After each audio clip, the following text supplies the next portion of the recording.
The August sun was brutal in Atlanta that afternoon. Heat rose from the pavement in waves. The kind of heat that made people stay inside with their air conditioning on full blast. But Solomon Kane Wright sat on the hard concrete, his back pressed against the stone wall outside the Montgomery estate in Buckhead. He looked nothing like a billionaire. His clothes were torn and dirty. An old hoodie with holes at the elbows. Jeans that hadn't been washed in days. Dust covered his dark skin. His beard was growing out rough and unkempt. Beside him sat a paper cup with a few coins inside. Props, all of it. Solomon had been sitting here for 3 days now, watching, waiting, observing how the rich folks in this neighborhood treated people like him, or rather people they thought were like him. Most of them walked right past without a glance. Some crossed the street to avoid him. One woman had actually called security on him yesterday, but the guards just told him to move further from the gate. He moved about 10 feet, then sat right back down. Solomon had done this before. Twice a year for the past 5 years, he would disappear from his penthouse, put on torn clothes, and live among the invisible people of Atlanta. His therapist had suggested it years ago. "You grew up with nothing," Dr. Patterson had said. "Now you have everything, but you've lost connection with humanity. Find it again." So he did. And every single time he was reminded why he trusted no one. People were cruel. People were selfish. People only cared about what you could give them. But today would be different. Solomon just didn't know it yet. The iron gates of the Montgomery estate creaked open around 4 in the afternoon. Solomon looked up from his position on the ground. He expected to see a fancy car pulling out. Maybe a Mercedes or a Bentley. The Montgomery family was old Atlanta money. They had 3 cars that he'd counted so far, but it wasn't a car. It was a girl. She came out carrying 2 large trash bags, one in each hand. She walked toward the garbage bins near the side of the gate. Solomon studied her carefully. That's what he did. He watched people. She was young, maybe early 20s, medium height, warm mahogany skin. Her natural hair was pulled back in a simple bun, like she didn't have time to do anything fancy with it. She wore a plain gray dress, the kind that maids wore. No jewelry, no makeup. Sensible flat shoes that had seen better days. But it was her eyes that caught his attention. Even from a distance, Solomon could see that those eyes carried weight.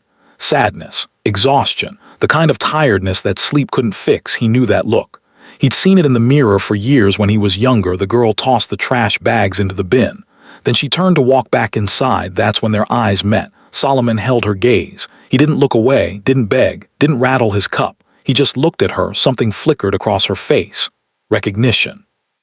Not of who he was, of course. Nobody recognized Solomon Wright when he looked like this, no.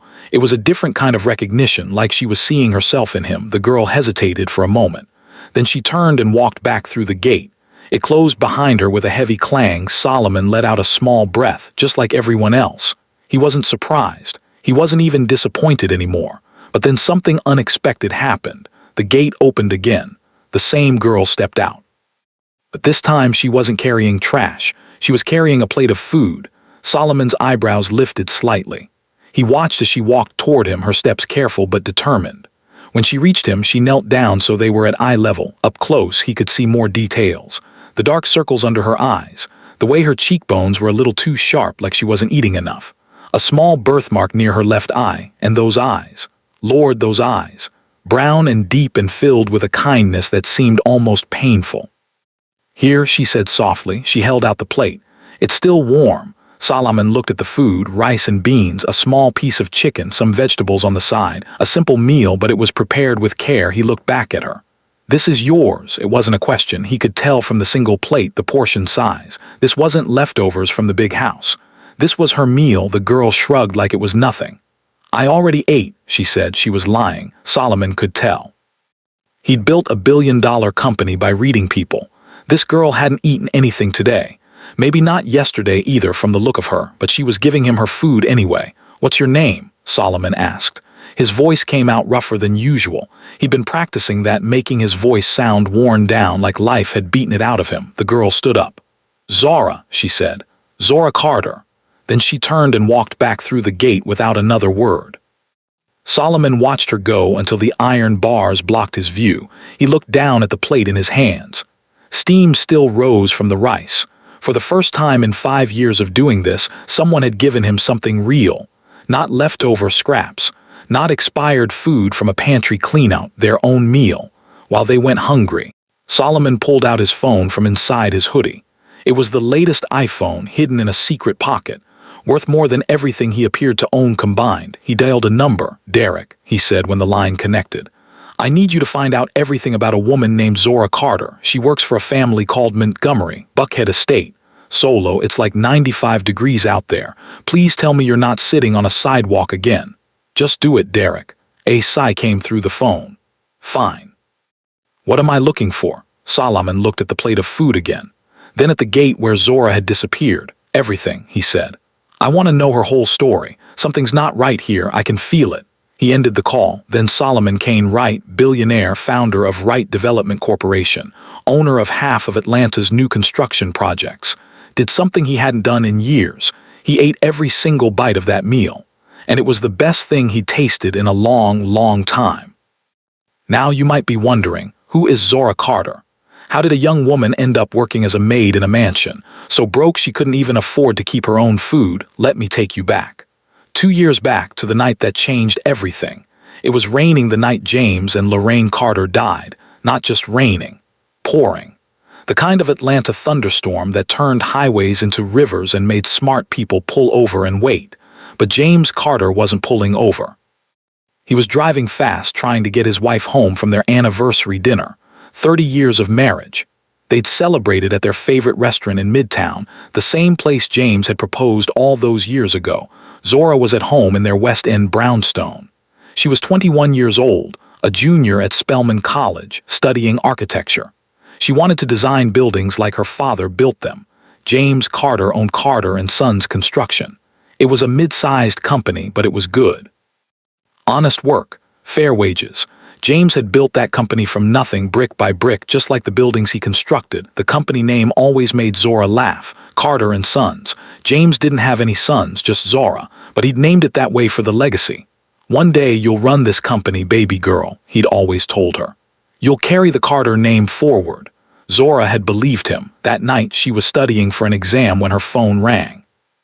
The caller ID said Grady Memorial Hospital. She answered, and her entire world collapsed. The doctors said it was instant. A truck had lost control on the wet highway. It slammed into her parents' car at full speed. James and Lorraine Carter didn't suffer, but Zora. Zora would suffer for years to come. If you're feeling Zora's pain right now, you're not alone. This story is about to take you on a journey you won't forget. Make sure you're subscribed and hit that notification bell so you don't miss what happens next. Trust me, you're going to want to see how this ends. The funeral was beautiful. Half of Atlanta showed up to pay respects. James Carter had been a good man. Everybody knew it. Everybody loved him. Gerald Montgomery stood at the front of the church, tears streaming down his face. He and James had been best friends since their Morehouse College days. Roommates. Brothers in everything but blood. "Take care of your daughter, James," Gerald had whispered at the casket. "I promise." Zora had heard him. She'd felt hope in that moment. Uncle Gerald, that's what she'd always called him, would help her figure things out. She had no idea how wrong she was. 2 weeks after the funeral, Zora sat in a lawyer's office in downtown Atlanta. The lawyer's name was Mr. Henderson. He was an older man with gray hair and kind eyes, but the words coming out of his mouth were anything but kind. "I'm sorry, Miss Carter," Mr. Henderson said, "but your father had significant debts." Zora blinked. "Debts? That's impossible. Daddy's company was doing well. He just bought Mama a new car for their anniversary." Mr. Henderson sighed. He slid a folder across the desk. 2 years ago, your father's company went through a rough patch. Several contracts fell through. He borrowed money to keep things afloat." Opened the folder. Her hands were shaking. The number at the bottom of the page made her stomach drop. $2.7 million. "This can't be right," Zora whispered. "Daddy would have told me. He tells me everything." "Used your family home as collateral," Mr. Henderson continued gently, "along with several other properties. I'm afraid if these debts aren't settled, you'll lose everything." Zora stared at the papers. The words blurred as tears filled her eyes. Her father was gone. Her mother was gone. And now she was about to lose everything they'd built. She was 21 years old, still in college. She didn't know how to run a company. She didn't have $2.7 million. She didn't have anything. That's when Vivian Ashford Montgomery stepped in. Gerald had brought his wife to meet Zora 3 days after the lawyer meeting. They sat in Zora's living room. the same living room where Zora had taken her first steps, opened Christmas presents, watched movies with her parents on lazy Sundays. Gerald looked uncomfortable. He kept fidgeting with his tie, avoiding Zora's eyes, but Vivian looked perfectly at ease. She was a tall woman, elegant in that old money way, pearls around her neck, designer dress, not a single hair out of place. She smiled at Zora, but the smile didn't reach her eyes. It never did. "Poor thing," Vivian said, her voice dripping with sweetness that somehow felt sour. "Gerald told me about your father's debts, such a tragedy. James was always so proud. He never wanted anyone to know he was struggling." Zora didn't respond. Something about Vivian's tone made her skin crawl. "We want to help," Vivian continued. She placed a manicured hand over her heart. "Gerald and your father were like brothers. We can't just let you drown in debt. We'll pay it off." Zora's eyes widened. You will," hope bloomed in her chest for the first time in weeks. But then Vivian's smile sharpened. "Of course, nothing in life is free, dear. You understand that, don't you?" The hope began to wilt. Gerald cleared his throat. "Vivian, maybe we should." "Hush, Gerald." Vivian didn't even look at her husband. Her eyes stayed locked on Zora. "Here's what I'm proposing. We pay off your father's debts in full, every single penny, and in return you come work for us." "Work for you?" Zora repeated. "As household help. You'll have room and board included, no living expenses. Every dollar we would have paid a regular employee will go toward your debt instead. In 3 years you'll be completely free, debt cleared, fresh start." Zora's mind was spinning. 3 years of work to clear $2.7 million. That's very generous," she said slowly. Something felt wrong, but she couldn't put her finger on it. "It's what family does," Vivian said sweetly.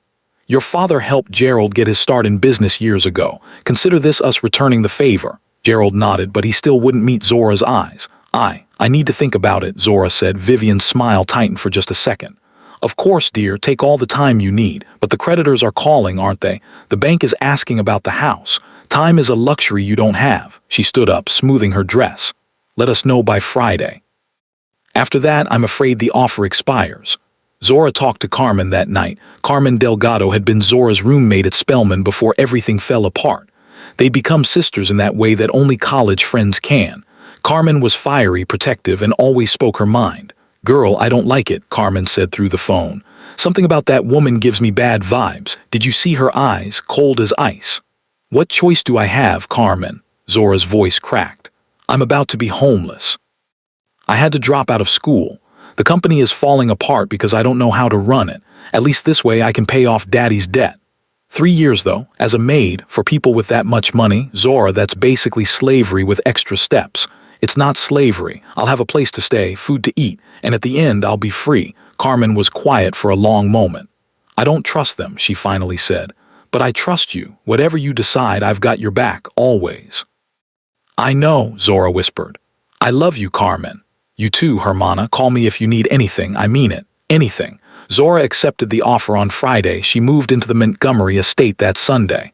And that's when she discovered what Vivian Ashford Montgomery was really like. The room they gave Zora wasn't really a room. It was a space in the basement. Concrete floors. A small cot pushed against the wall. A single light bulb hanging from the ceiling. "This is temporary, of course," Vivian had said with that cold smile. "Until we can prepare a proper space for you." 2 years later, Zora was still in that basement. The work started at 5 in the morning. Zora would wake up before the sun, climb the basement stairs, and begin cleaning, mopping floors, scrubbing bathrooms, doing laundry, washing dishes, cooking meals that she wasn't allowed to eat. She worked until midnight. Sometimes later, her payment, 1 meal a day. Usually whatever scraps were left over. And sometimes, when Vivian was feeling particularly generous, she'd give Zora an actual plate of food, that plate of food. That was what Zora had given to Solomon, her only meal for the day. Now I know what you're thinking. Why didn't Zora just leave? Why didn't she call the police? Why didn't she fight back? Here's the truth about traps, y'all. The best ones don't look like traps at all. Zora had signed a contract. A legal document that said she agreed to work for the Montgomerys until her debt was paid.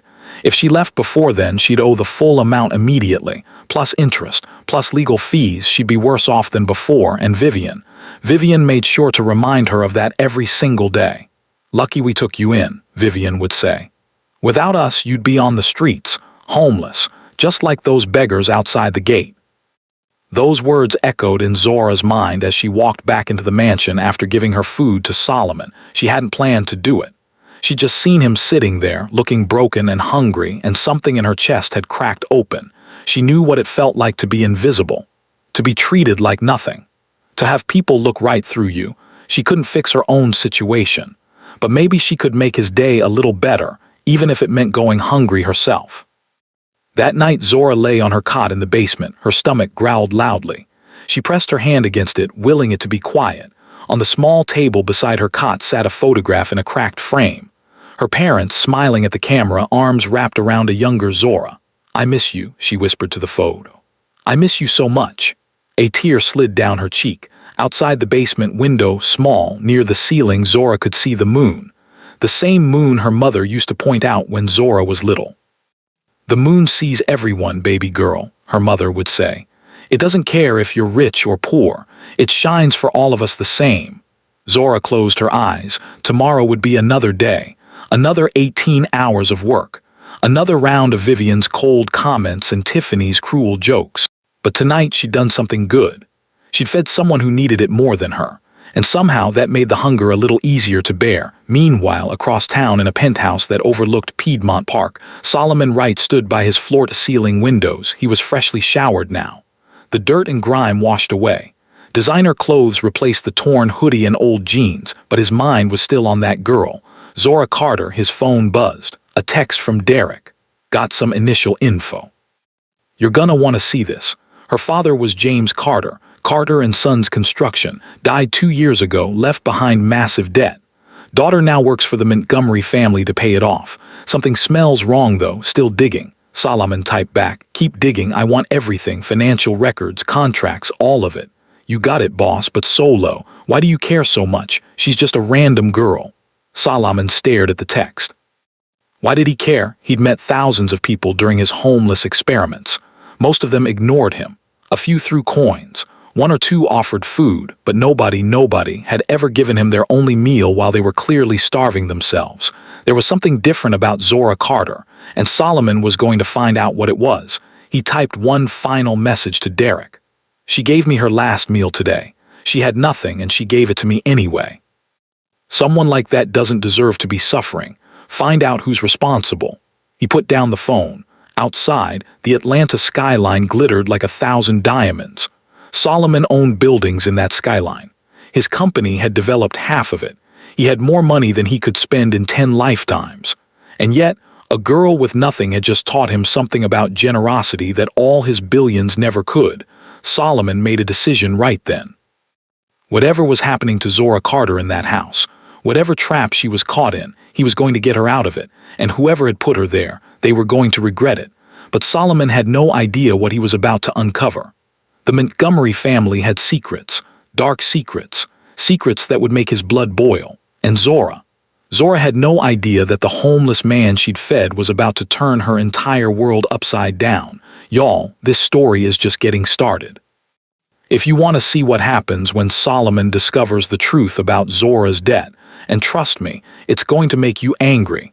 Drop a comment below and tell me what you think Vivian is hiding. I read every single comment. The next morning, Zora woke up at 4:45. 15 minutes before her alarm, her stomach was eating itself.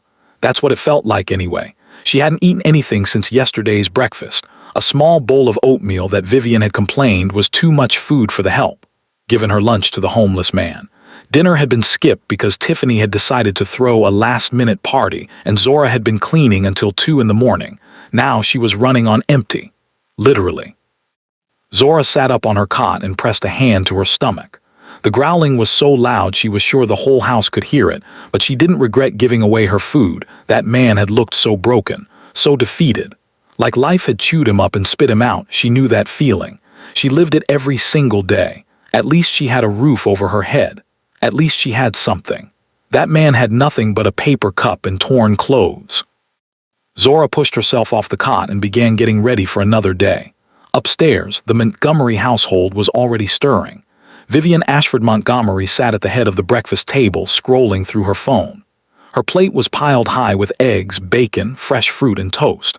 A glass of fresh squeezed orange juice sat beside her. Gerald sat at the other end, hiding behind a newspaper. He barely touched his food. These days, Gerald barely did anything except avoid his wife's gaze. And Tiffany. Tiffany was still in bed.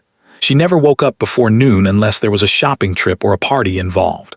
The kitchen door swung open and Zora walked in carrying a fresh pot of coffee.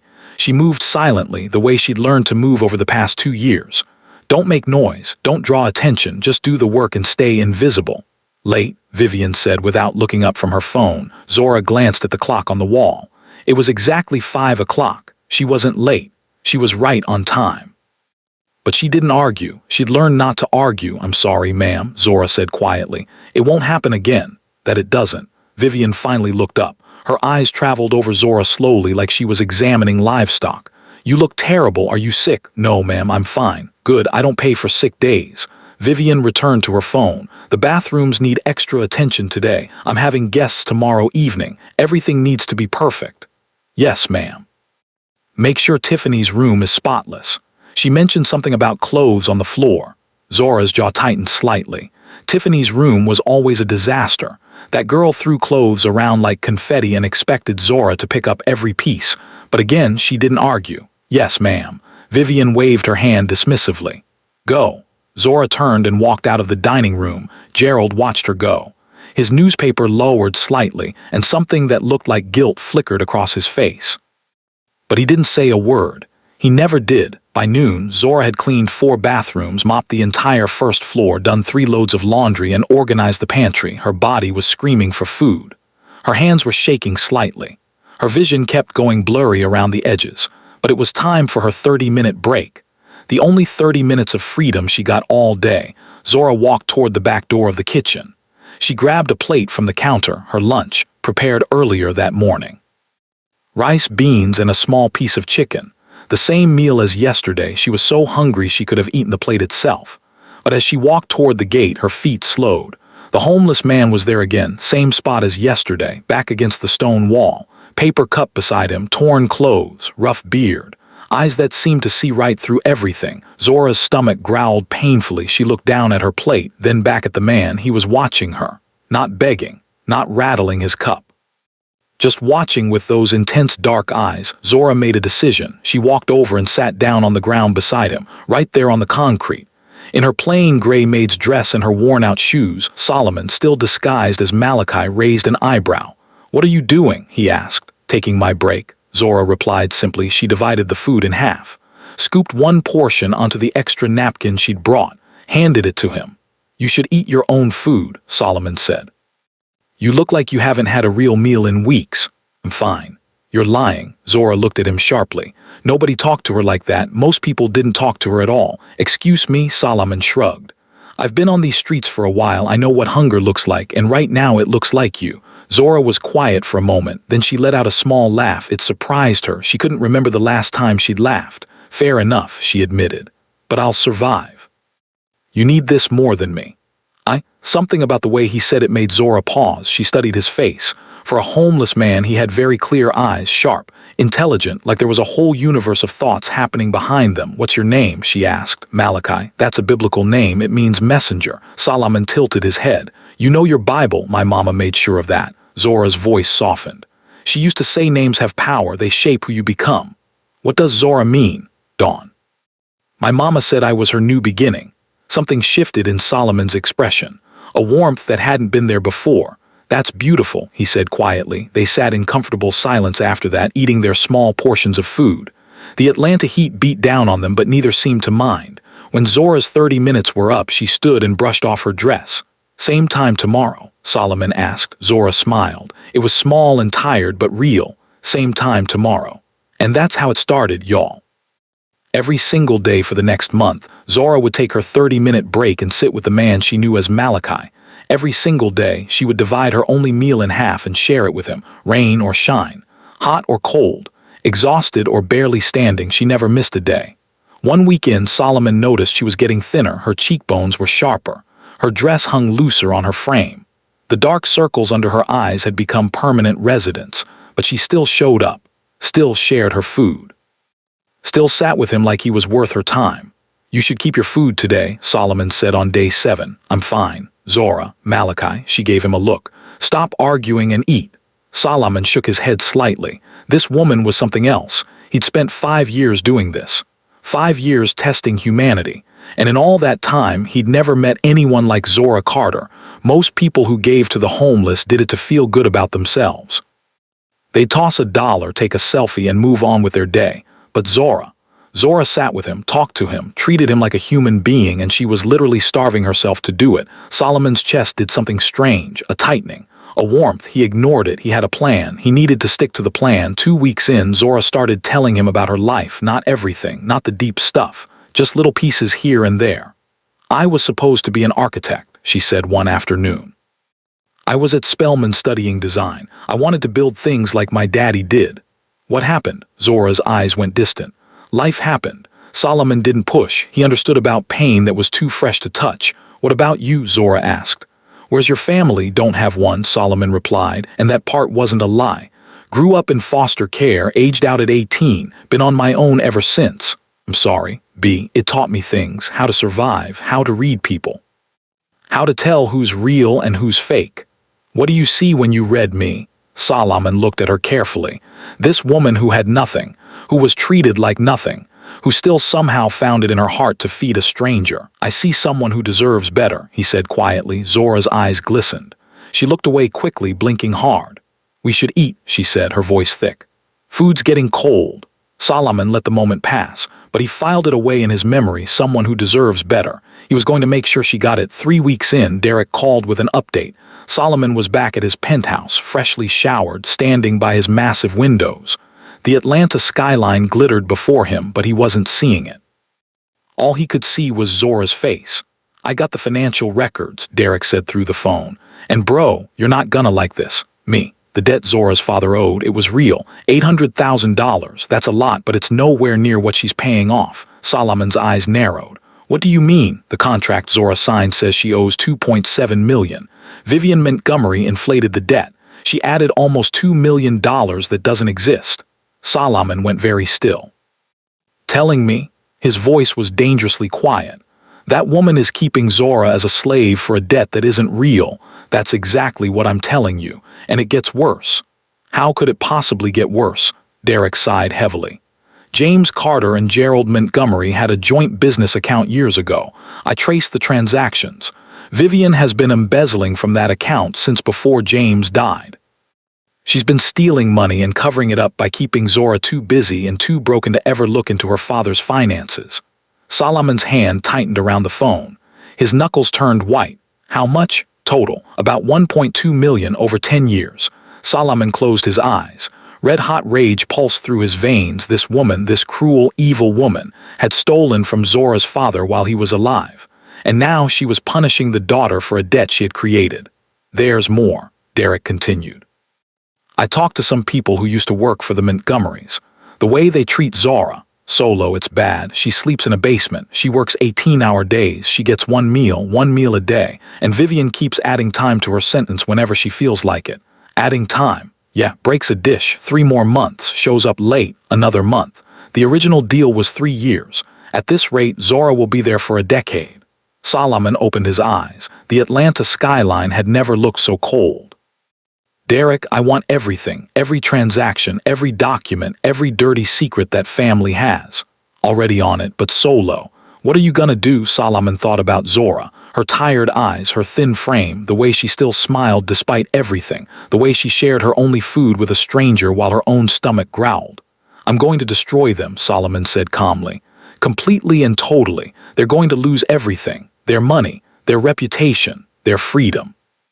Derek was quiet for a moment. And Zora? Solomon's expression softened just slightly. I'm going to give her everything they took. The next day, Solomon was back at the gate, same torn clothes, same dirty appearance, same paper cup, but everything had changed. He wasn't just observing anymore. He wasn't just curious. He was planning. And when Zora walked out with her plate of food, her tired smile, her generous heart, Solomon felt something crack open in his chest. He was falling for her. He, Solomon Kane Wright, billionaire bachelor who trusted no one, was falling for a maid who had nothing but kindness. And he had no idea what to do about it. Week 4 started badly. Zora came out for her break, but she wasn't carrying food. Solomon sat up straighter. Something was wrong. He could see it in her body language, the way her shoulders curved inward, the way her steps were slower than usual. She sat down beside him heavily. Her eyes were red. "No food today?" Solomon asked carefully. Zora shook her head. "Mrs. Montgomery canceled my meals for the week, said I broke an expensive vase." "You?" Tiffany knocked it over and blamed me. Zora's voice was flat, dead, but it doesn't matter. Nobody believes the help. Solomon's jaw tightened. His hands curled into fists. "That's not right," he said. "You know that's not right. Right doesn't matter when you have no power." Zora leaned her head back against the wall. "I used to believe in fairness, you know. My daddy taught me that if you work hard and treat people well, good things will happen." She laughed bitterly. "Now I know the truth. Good things happen to people with money. The rest of us just survive." Solomon wanted to tell her everything right then. Wanted to rip off his disguise, show her who he really was, promise her that everything would be okay. But he couldn't, not yet. If he revealed himself now, she might think everything was fake. The conversations, the connection, all of it. He needed her to know him as Malachi first, to trust him as Malachi, then he could show her the truth. "Things won't always be this way," Solomon said quietly. "Sometimes life sets you up for something better, you just can't see it yet." Zora turned her head to look at him. Her eyes, those beautiful, exhausted eyes, searched his face. "Sound different today," she said. "Less like a homeless man, more like someone who knows something I don't." Solomon's heart skipped. "Maybe I do," he said carefully. "Maybe there are things about me you don't know yet." Zora studied him for a long moment, then she shook her head slightly. "Strange, Malachi, but I like you. You're the only person who talks to me like I'm human anymore." Solomon's chest ached. "You are human, Zora. Never let anyone make you forget that." That night, something terrible happened. Zora was cleaning Tiffany's room when she found it, her mother's Bible. It was supposed to be hidden in her basement room, under her pillow. The only thing she had left from her parents. But somehow, Tiffany had found it and destroyed it. The Bible was ripped apart. Pages torn out and scattered across the floor like confetti. The leather cover, worn soft by her mother's hands over decades of prayer, was slashed with scissors, and written across the remaining pages in red marker, "Trash belongs in the trash." Zora's knees gave out. She collapsed on the floor, surrounded by the remains of her mother's most precious possession.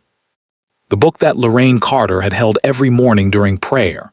The book that still smelled like her perfume, gone, destroyed, desecrated. Zora didn't scream. She didn't cry out, she just sat there, silent tears streaming down her face, her hands shaking as she gathered the torn pages. This was too much, everything else she could take, the basement, the work, the hunger, the insults. But this broke something inside her. Tiffany found her there an hour later.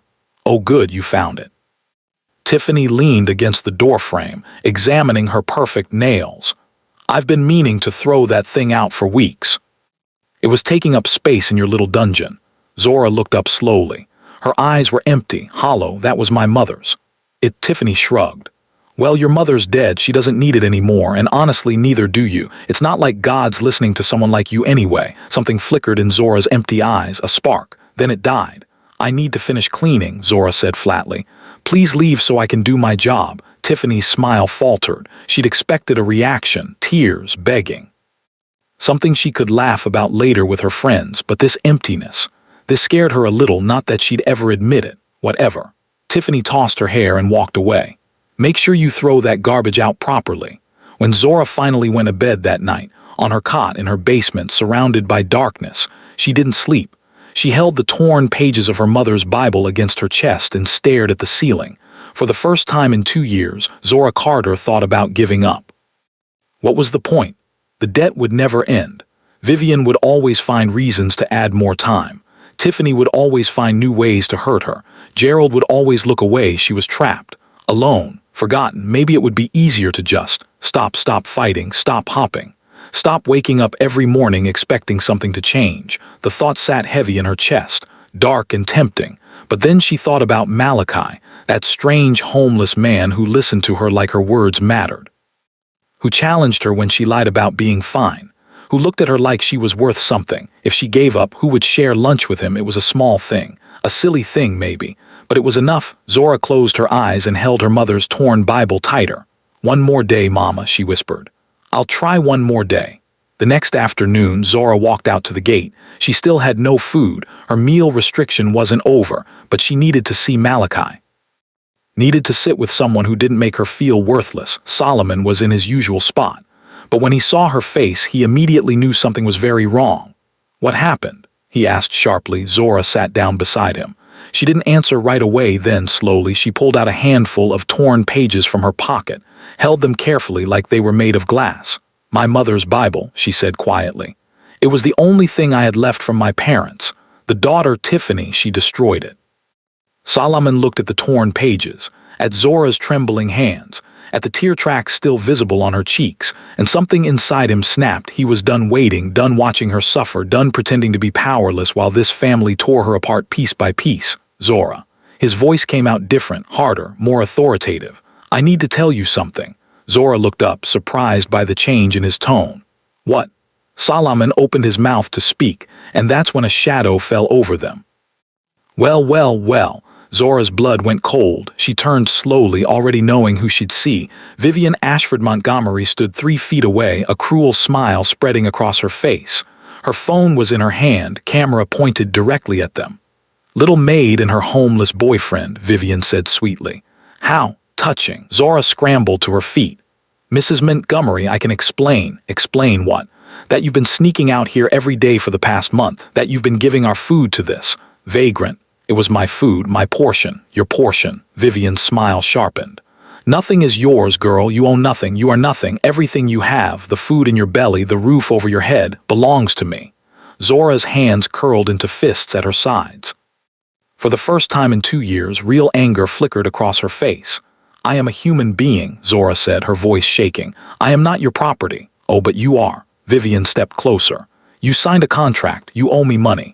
Until that debt is paid, you belong to this household, and I just decided your debt is going to take a little longer to pay off. More years ought to cover the embarrassment of having my maid associate with street trash." Vivian gestured dismissively at Solomon. "Consider this a lesson."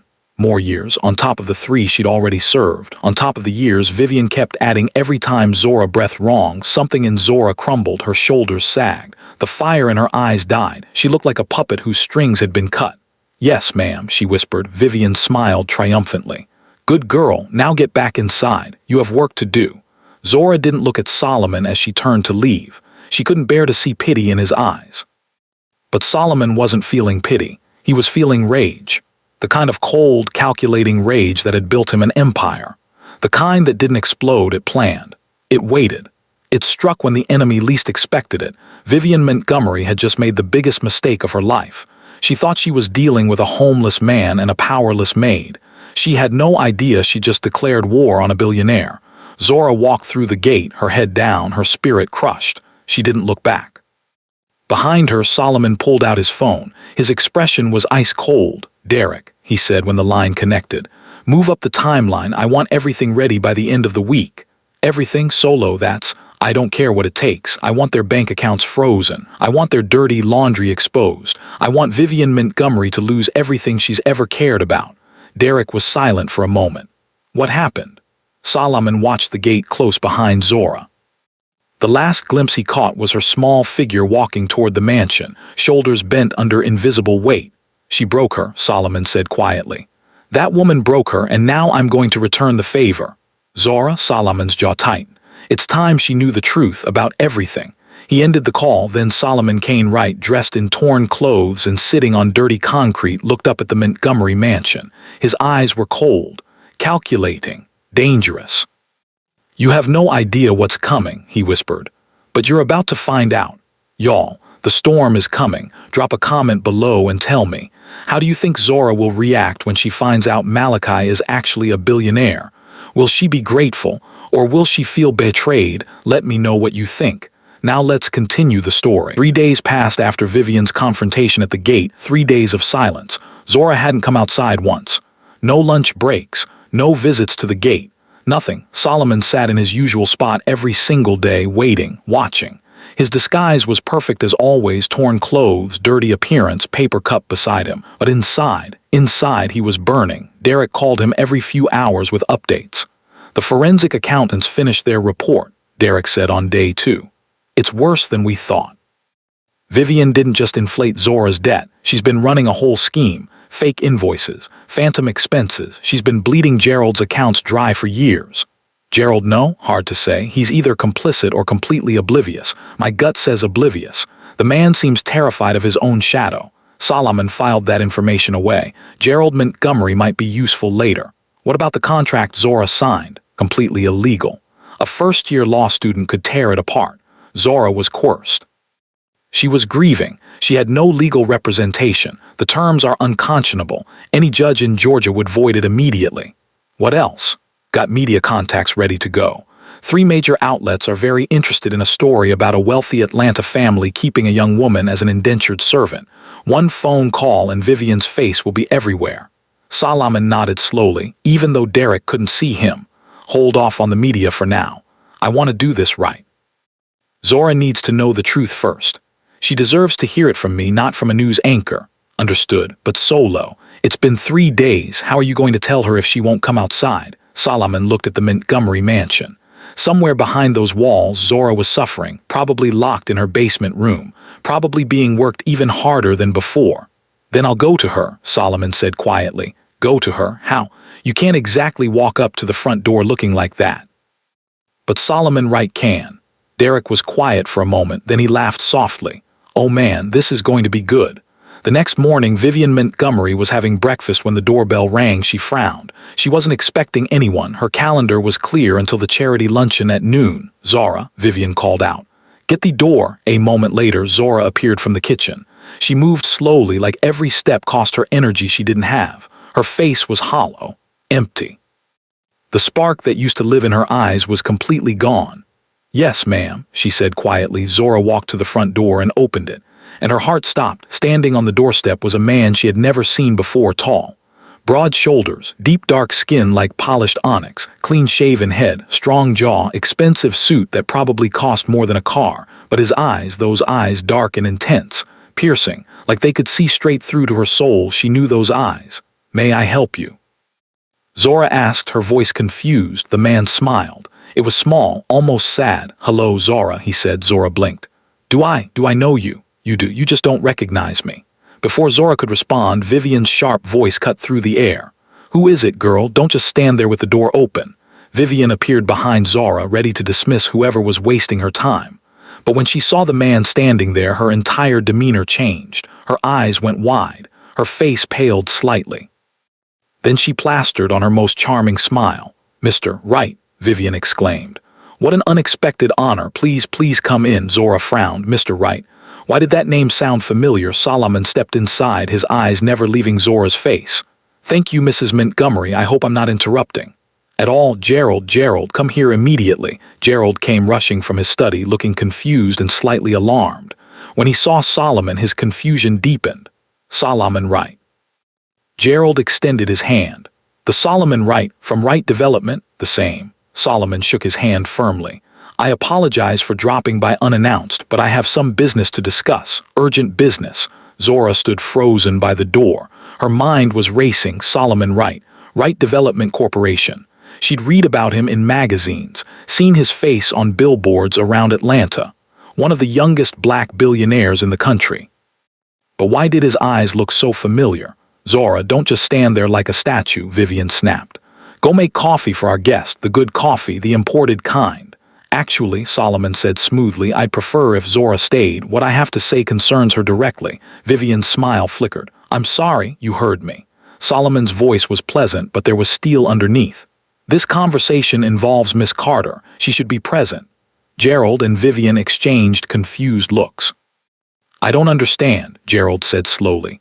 How do you know How do you know Zora? Solomon smiled, but it wasn't a warm smile. It was the smile of a predator who had cornered its prey. Why don't we all sit down, he suggested. This might take a while. They gathered in the living room. Vivian and Gerald sat on one sofa, looking increasingly nervous.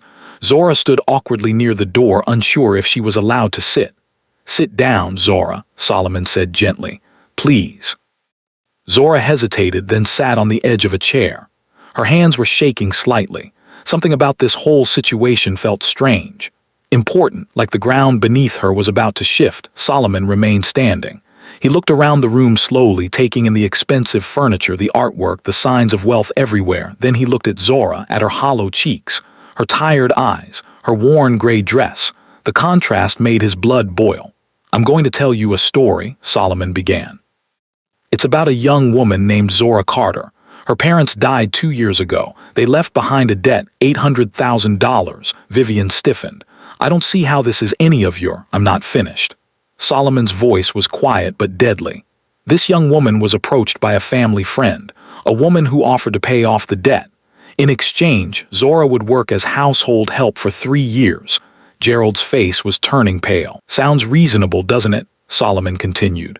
3 years of work to clear $800,000. Hard but fair." He paused, his eyes locked onto Vivian's. "Except that's not what happened. Is it, Mrs. Montgomery?" Vivian's smile was frozen on her face. "I don't know what you're talking about." "Then let me refresh your memory." Solomon pulled out his phone. "The contract Zora signed states that she owes $2.7 million. That's almost $2 million more than her father actually owed." Zora's breath caught. "What? Oh, it gets better." Solomon's voice was ice cold now. "I had forensic accountants examine the records. Turns out Vivian Montgomery has been embezzling from the joint account she shared with James Carter for over 10 years. $1.2 million stolen." Gerald's face went white as paper. "Vivian, is this true?" Vivian said nothing. Her smile was gone now. Her eyes were darting around like a trapped animal. "Debt Zora has been killing herself to pay off." Solomon stepped closer. "Most of it doesn't exist. Vivian created fake invoices, phantom expenses. She inflated the numbers to keep Zora trapped here indefinitely." "That's a lie." Vivian finally spoke, her voice high and sharp. "This is slander. I'll sue you for everything you have." "Will you?" Solomon pulled out a folder from his jacket.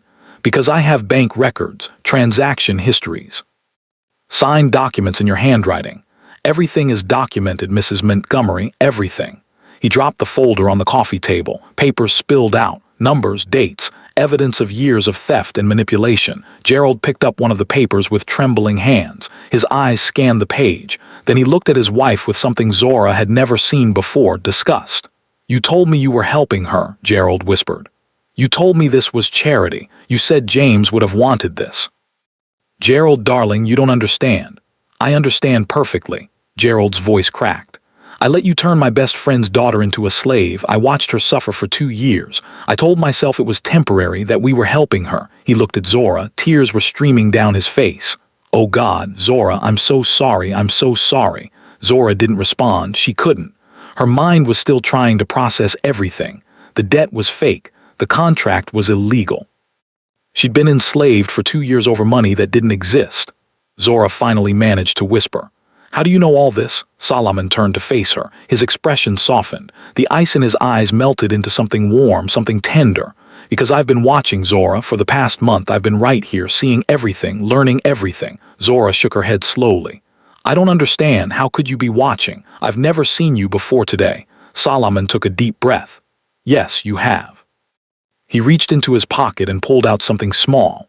He held it up for her to see. It was a paper cup, worn and creased. The same paper cup that had sat beside him on the concrete every single day. Zora's eyes went wide. "Malachi," she breathed. Solomon nodded slowly. "That's not my real name. My name is Solomon Kane Wright, and for the past month I've been sitting outside that gate pretending to be homeless." Zora stood up abruptly. Her chair scraped against the floor. "You lied to me." "I didn't mean to. I told you everything. I shared my food with you. I thought." Her voice broke. "I thought you understood what it was like to have nothing." "Zora, please. I gave you my only food." Zora's voice rose. Tears spilled down her cheeks. "I went hungry so you could eat. And you're a billionaire." She was shaking now, her whole body trembling with shock and anger and hurt. Solomon stepped toward her, his hands raised. "I know how this looks. I know you feel deceived. But I need you to understand why I did it. So you could laugh at the poor maid. So you could write a story about how generous you are." "No." Solomon's voice was firm. "So I could find someone real." Stared at him, tears streaming down her face. "Been doing this for 5 years," Solomon continued quietly. "Pretending to be homeless, watching how people treat those with nothing. In 5 years I've met hundreds of people. Most of them walked right past me. Some threw coins without making eye contact. A few called the police." He paused. But you sat down beside me. You shared your only meal. You talked to me like I was a human being. You were starving, Zora, literally starving, and you still gave me half your food." His voice cracked slightly. "You know how rare that is. Do you know how long I've been searching for someone with a heart like yours?" Zora's anger wavered. She could see the sincerity in his eyes, the vulnerability, but she was still hurt, still confused, still overwhelmed by everything she just learned. I need to get out of here," she said shakily. "I need air, I can't breathe." She turned and walked toward the door. "Zora, wait," but she was already gone. The front door slammed behind her. Solomon stood frozen, his heart aching in his chest. Vivian let out a bitter laugh. "Well, that went well. Your little rescue mission backfired, didn't it?" Solomon turned to look at her. His expression was no longer tender, it was pure ice. "You think this is over," he said softly. "Mrs. Montgomery, this is just the beginning." He pulled out his phone and dialed a number. "Derek, release everything now. Y'all, I need to pause here for just a second. If you're feeling all the emotions right now, the anger, the shock, the heartbreak, then you understand what Zora is going through. This story is about to reach its climax. Everything is going to change. Now let's keep going." Within 24 hours, Vivian Montgomery's world collapsed. It started with the bank accounts. Every single account connected to the Montgomery family was frozen pending investigation. Credit cards declined. Wire transfers blocked. The lifestyle Vivian had built over decades crumbled in a single morning. Then came the media. Solomon had connections at every major news outlet in Atlanta. By noon, the story was everywhere. Local news, national news, social media was on fire. Atlanta socialite accused of keeping young woman as indentured servant. Embezzlement scandal rocks prominent Buckhead family. Orphan enslaved over fake debt for 2 years. Vivian's phone rang nonstop with calls from her so-called friends. But they weren't calling to support her. They were calling to distance themselves, to make sure everyone knew they had nothing to do with this scandal. The charity board she sat on sent letters of immediate dismissal. The country club revoked her membership. The women who used to laugh at her jokes and praise her fashion sense now whispered behind her back. Some of them gave interviews to reporters, talking about how they always knew something was wrong with Vivian. By evening, police arrived at the Montgomery estate. Zora wasn't there. She'd left that morning and hadn't come back, but the officers didn't need her yet. They had enough evidence to proceed. Vivian Ashford Montgomery was arrested on charges of fraud, embezzlement, and coercion. She was led out of her mansion in handcuffs, her perfectly styled hair falling out of place for the first time in decades. Cameras flashed. Reporters shouted questions. Neighbors watched from behind curtains. The woman who had made Zora feel worthless for 2 years was finally getting exactly what she deserved. Meanwhile, Zora sat on a bench in Piedmont Park. She'd been there for hours, watching the sunset, watching the sky turn orange and pink and purple, watching families walk by with their children, couples holding hands, people living normal lives, lives she used to dream about. Her phone buzzed. A text from Carmen. "Girl, turn on the news right now. You're not going to believe this." Zora didn't turn on the news. She didn't need to. She could already feel that something had shifted in the world. Another text came through. "Zora, it's Derek Huang, Solomon's assistant. He asked me to give you space, but also to let you know, whatever you need, it's yours. A place to stay, money, legal help, anything. No strings attached. Here's my number if you want to talk." Zora stared at the message for a long time, then her phone rang. A number she didn't recognize. Against her better judgment, she answered. "It's Gerald." Zora said nothing. "No, you have no reason to listen to me," Gerald continued. His voice was thick, like he'd been crying. "I know I failed you. I failed your father. I was a coward. I watched my wife hurt you for 2 years and I did nothing. Are you calling? Because I need you to know the truth. The whole truth." Gerald took a shaky breath. "Your father never owed $2.7 million. The real debt was $800,000. And most of that was money Vivian stole from him in the first place." Zora closed her eyes. "Solomon already told me. There's more. I found documents in my study. Your father was about to discover what Vivian was doing. He was going to confront her the week he died." Gerald's voice broke. "I don't know if, I can't prove anything, but the timing." Zora's blood went cold. "What are you saying?" "Saying I don't know what my wife is capable of anymore. I'm saying I've been blind and stupid and afraid. And I'm saying I'm sorry for everything." He was crying now. Zora could hear it through the phone. I turned over all the evidence to Mr. Wright and the police. Every document, every file, everything I could find. It won't undo what's been done, but maybe it's a start. Zora was quiet for a long moment. My father trusted you, she finally said. He called you his brother. I know. You let his daughter be treated like trash in your own house. I know. I don't know if I can ever forgive you, Mr. Montgomery. Gerald's crying intensified. I understand. I wouldn't forgive me either. Zora felt tears on her own cheeks, but also something else, something lighter, like a weight beginning to lift. But I'm going to try, she said quietly. Because my mama taught me that holding on to anger only poisons your own heart, so I'm going to try. Gerald sobbed openly now. Thank you, Zora. I don't deserve it, but thank you. Zora ended the call. She sat there as darkness fell over the park. The streetlights came on one by one. The temperature dropped. Still, she didn't move until she heard footsteps approaching. She knew who it was before she looked up. She could feel him, his presence. His energy. Solomon sat down on the bench beside her, not too close. Giving her space for a long moment, neither of them spoke. Then Solomon said, I'm sorry. What? For lying, for making you feel deceived. For not telling you the truth sooner. Zora turned to look at him. In the soft glow of the streetlights, he looked different, not like Malachi the homeless man, not quite like the powerful billionaire she'd seen that morning, something in between, something real. Why did you do it? She asked. The homeless disguise, all of it. Why? Solomon was quiet for a moment, gathering his thoughts. I grew up in foster care, he said finally. Never knew my father. My mother died when I was 6. I spent 12 years bouncing from home to home, some good, most not. Zora listened silently. When I aged out at 18, I had nothing, literally nothing, just the clothes on my back and a determination to never feel powerless again. Solomon's jaw tightened. I worked construction during the day, studied at night, saved every penny, started buying properties, built a company, made more money than I ever dreamed possible. That's incredible. Solomon laughed bitterly. The money came with a price. Suddenly everyone wanted to be my friend. Women who wouldn't look at me twice before were throwing themselves at me. Business partners, investors, employees, everyone wanted something. He paused. I got engaged once.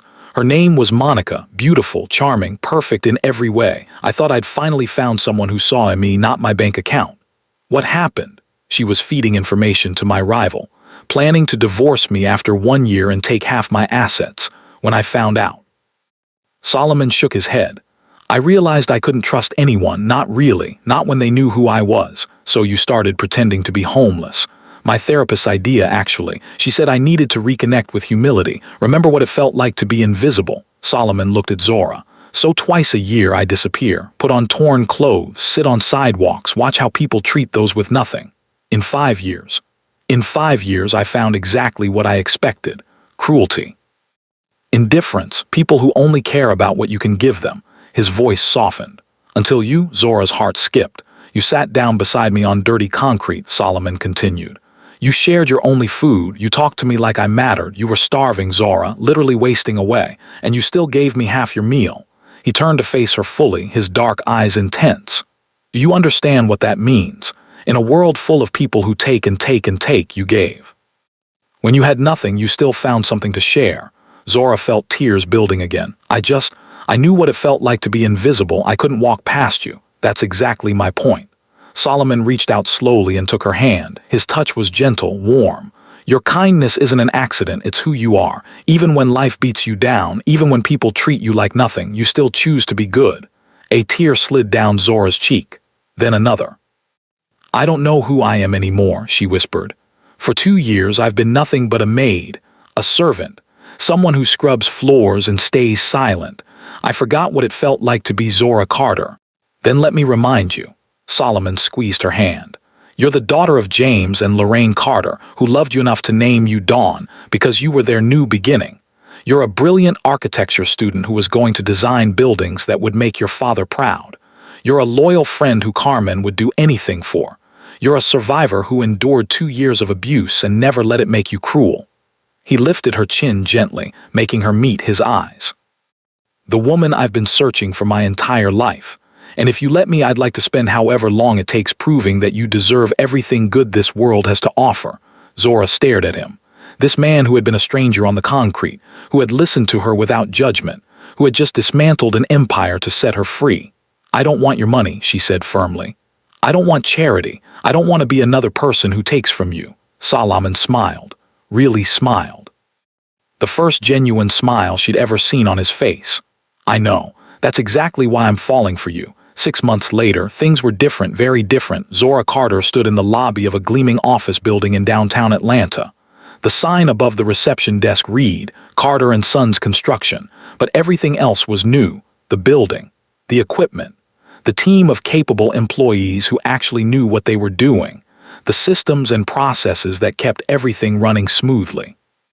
Solomon had made it all happen, not by giving Zora handouts, but by investing in her father's company as a legitimate business partner, by hiring experts to teach Zora everything she needed to know about running a construction business, by standing beside her as she rebuilt her father's legacy from the ground up. Zora had finished her architecture degree. Online classes, accelerated timeline. She'd graduated with honors last month. Her diploma hung on the wall of her new office, the same office her father used to occupy. Carmen visited every weekend now. She'd been promoted to head nurse at Grady Memorial and was dadding a pediatric surgeon named Marcus who made her laugh like a teenager. Mira, I still can't believe this is real, Carmen said during one of her visits, looking around at the gleaming new office. 6 months ago you were sleeping in a basement. Now look at you. CEO Zora Carter. Co-CEO, Zora corrected.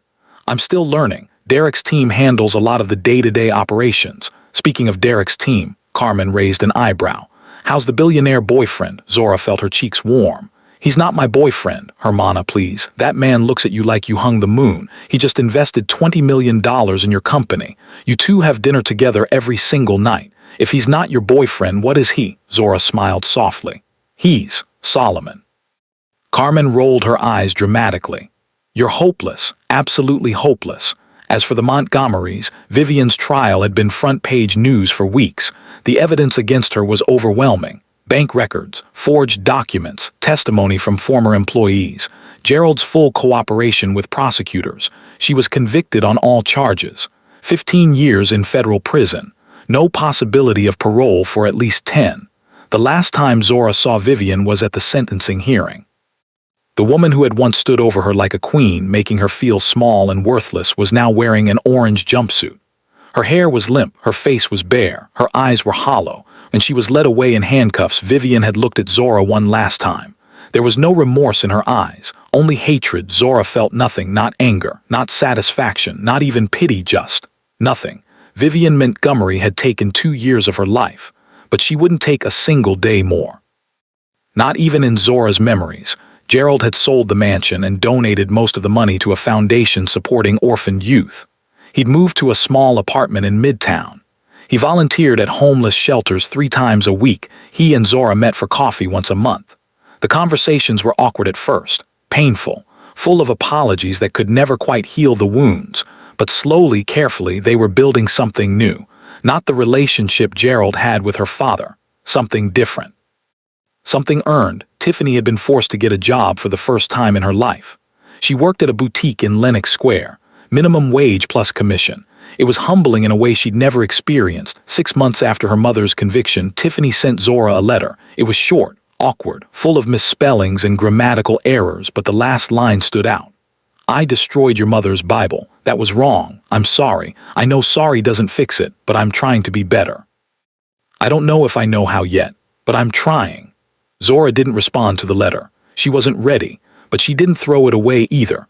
On a warm Saturday evening in October, Solomon asked Zora to meet him at Piedmont Park, the same park where she'd sat alone after learning the truth. The same park where he'd found her on that bench and they'd talked until the stars came out. Zora arrived at sunset, wearing a simple white dress that Carmen had insisted she buy. Her natural hair was loose around her shoulders, the way her mother used to wear hers. Solomon was waiting by the lake. He was wearing a dark suit, which was unusual. He usually dressed casually when they were together. Zora's heart started beating faster. Why so fancy? She asked, approaching him. Are we going somewhere special? Solomon smiled. That warm, tender smile that he only showed her. We're already somewhere special. He took her hands in his. His palms were warm, steady, strong. Elise Carter. 8 months ago, you gave me half a peanut butter sandwich while I sat on dirty concrete pretending to be homeless. Zora laughed. It was rice and beans, actually. Details. Solomon's eyes twinkled. The point is, you had nothing, less than nothing. You were starving, exhausted, beaten down by life in every possible way. His expression grew serious. And still you shared what little you had with a stranger. You sat with me, talked to me, treated me like a human being when nobody else would even make eye contact. He released one of her hands and reached into his jacket pocket.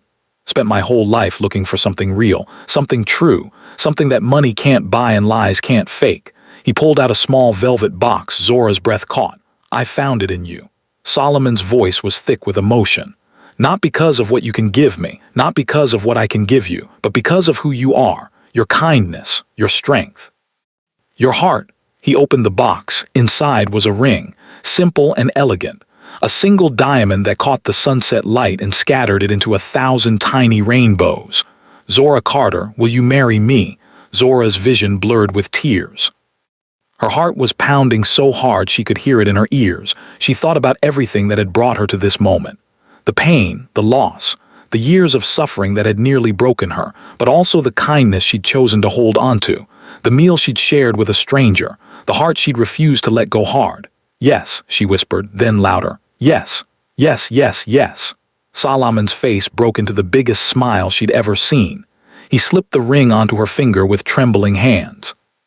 Then he pulled her close and kissed her, soft, sweet, full of promise. Around them, people in the park started clapping, strangers who had been watching, families, couples, dog walkers, everyone cheering for a love story they knew nothing about. But that was okay, Zora and Solomon knew. And that was all that mattered. The wedding was held 4 months later. It was everything Zora had never dared to dream of. A beautiful venue in Buckhead, ironically, just a few miles from the mansion where she'd been enslaved. 500 guests, crystal chandeliers, fresh flowers everywhere. But it wasn't the fancy decorations that made Zora's heart full. It was the people. Carmen stood beside her as maid of honor, crying happy tears before the ceremony even started. Derek stood beside Solomon as best man, his husband Brandon seated in the front row with their twin daughters. Gerald sat in the back, quietly weeping, grateful just to be included. And surrounding them all were people who genuinely cared. Employees from both companies. Friends Zora had reconnected with. New relationships built on honesty and respect. When Zora walked down the aisle, her natural hair crowned with white flowers, her mother's repaired Bible carried alongside her bouquet, everyone stood. Solomon watched her approach with tears in his eyes. This man who had built an empire. This man who trusted no one. This man who had pretended to be homeless just to find something real. He had found it in her, and she had found it in him. When Zora reached the altar, she leaned close and whispered, 6 months ago, I gave you half my sandwich on a park bench. I thought you were starving. Solomon laughed softly, tears streaming down his face. I was starving, just not for food. The ceremony was beautiful. The vows were personal and tear-filled. When the officiant pronounced them husband and wife, the room erupted in applause. But the moment that stayed with Zora forever came later. At the reception, Solomon took the microphone for his speech. 11 months ago, I was sitting on concrete outside a mansion in Buckhead. I was dirty. I looked homeless. Most people walked right past me without a second glance. Room was silent, hanging on every word. But then a young woman came out carrying trash bags. She saw me sitting there, and instead of ignoring me like everyone else, she went back inside. Solomon's voice cracked. She came back with her only meal for the day, her only food. And she gave it to me without asking for anything in return. He looked at Zora, his eyes shining. That moment changed my life. Because I realized that kindness still exists, that goodness is still real, that somewhere in this world there are people who give even when they have nothing. He raised his glass. To my wife, Zora Carter Wright, the woman who taught a billionaire the true meaning of wealth, I love you, forever. Room erupted in cheers. Glasses clinked. Music started playing. And Zora Carter Wright, formerly a maid sleeping in a basement, now co-owner of a thriving construction company, wife of one of Atlanta's most successful businessmen, danced in her husband's arms until her feet hurt. She had never been happier. 5 years later, the story came full circle. Zora was tucking her daughter into bed. Little Lorraine James Wright, named after both grandparents she would never meet, was 4 years old with her father's intense eyes and her mother's kind heart. Tell me the story again, Mama, Lorraine said sleepily. The one about the princess and the beggar. Zora smiled and sat on the edge of the bed. Once upon a time, there was a girl who lost everything: her home, her family, her hope. She was forced to work for cruel people who treated her like she was worthless. "That's sad," Lorraine said. It was, very sad, but the girl never let her heart go hard. Even when she was hungry, she still shared her food. Even when she was tired, she still showed kindness. Even when people treated her like nothing, she still treated others like they mattered. Then she met the beggar. And then she met a man she thought was a beggar. He sat outside her gate every day looking tired and hungry, so she brought him food, her only food, because she knew what it felt like to have nothing. He wasn't really a beggar. No, baby, he wasn't. He was actually a prince in disguise. He was looking for someone real, someone kind. Someone whose heart was made of gold even when she had nothing else. Lorraine's eyes were getting heavy. And he found her. And together they built a kingdom, not a kingdom of money or power, a kingdom of love and kindness and second chances. They lived happily ever after. Zora leaned down and kissed her daughter's forehead. Happily ever after, forever and always. Lorraine's eyes closed, her breathing slowed. Within moments, she was asleep. Zora stood quietly and walked to the door. Solomon was leaning against the frame, watching with soft eyes. "Kingdom of love and kindness," he whispered, smiling. "That's new. I'm editing as I go." Zora took his hand. "It's a work in progress." They walked down the hallway of their home together. Through the window, the Atlanta skyline glittered in the distance. "You ever think about how different things could have been?" Zora asked quietly. "If I hadn't given you that food? If you hadn't been sitting at that exact gate on that exact day?" Solomon squeezed her hand. "Every single day," he said. "And every single day I thank God for peanut butter sandwiches. It was rice and beans. Whatever it was, it brought me you. So it was the most important meal of my life." Zora laughed and leaned into him. This man who had been a stranger on the concrete, who had become her friend, her champion, her husband, her forever. "Love you, Solomon Wright." "I love you too, Zora Wright, more than all the billions in the world." So what can we learn from Zora's story? 3 things. First, your kindness is never wasted. Zora had nothing. She was starving, beaten down, treated like trash by people who should have helped her. But she still chose to share what little she had with someone she thought had even less. She didn't know Solomon was a billionaire. She didn't do it for reward. She did it because that's who she is, and that kindness, it changed everything. Y'all, you never know who's watching. You never know how a small act of generosity might come back to you. Keep being kind even when it's hard, especially when it's hard. Second, your circumstances don't define your worth. Zora was sleeping in a basement, wearing hand-me-down clothes, eating 1 meal a day. By the world's standards, she was nothing, but she was still worthy of love, still worthy of respect, still worthy of a fairy tale ending. Your bank account doesn't determine your value. Your job title doesn't determine your value. Your address, your clothes, your circumstances, none of that determines who you are. You are worthy, right now, exactly as you are. Third, the people who mistreat you will always face consequences. Vivian Montgomery spent years building an empire of cruelty. She thought she was untouchable. She thought money and status made her powerful, but in the end, the truth came out. It always does, so if you're going through a season where people treat you badly, hold on. Your story isn't over. Justice might be delayed, but it's never denied. If this story touched your heart, hit that like button right now. Share it with someone who needs to hear it. And make sure you're subscribed, because we've got stories every week that'll make you laugh, cry, and believe in the power of kindness again. Until next time, stay blessed, stay kind, and remember, the right people see your heart, not your circumstances. Your breakthrough might be closer than you think.